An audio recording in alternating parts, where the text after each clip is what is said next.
নমস্কাৰ, ষ্টুডিঅ'ত মই দীপশিখা চলিহা পৰিৱেশন কৰিবলৈ ওলাইছোঁ নিশা 9 বজাৰ বাতৰি। শীৰ্ষস্থানত থকা বাতৰিসমূহ এনেধৰণৰ। শেহতীয়াভাৱে অমিত প্ৰভা মহন্তই পুনৰবাৰ মুখ খুলিছে। কাৰাগাৰত বন্দী হৈ থকা অমিত প্ৰভা মহন্তই প্ৰকাশ কৰিছে যে তেওঁ বহুত অকলশৰীয়া অনুভৱ কৰিছে শ্যামকানু মহন্ত আৰু সিদ্ধাৰ্থ শৰ্মাৰ অবিহনে। কিন্তু তেওঁলোকে একমাহ ধৰি একেলগে আছিল, গতিকে তেওঁলোকে এই একমাহ ধৰি একেলগে থকাৰ বাবে এটা সুসম্পৰ্ক গঢ় লৈ উঠিছিল।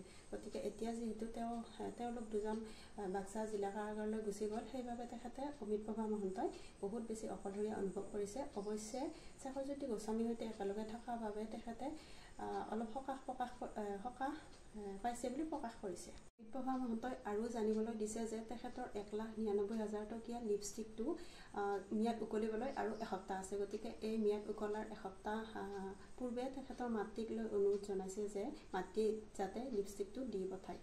এই কথা তেওঁ মিডিয়াৰ জৰিয়তে প্ৰকাশ কৰিছে।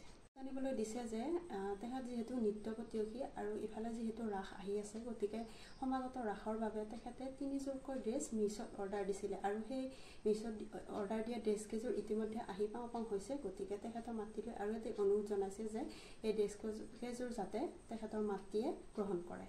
আহিছোঁ অমিত প্ৰভা মহন্তৰ শেষৰটো বিশেষ বাতৰিলৈ। হয়, শেষৰটো বিশেষ বাতৰি হৈছে নিশাৰ আহাৰ যেতিয়া অমিত প্ৰভা মহন্তক দিবলৈ আহিছিল নিশাৰ চকীদাৰজনে,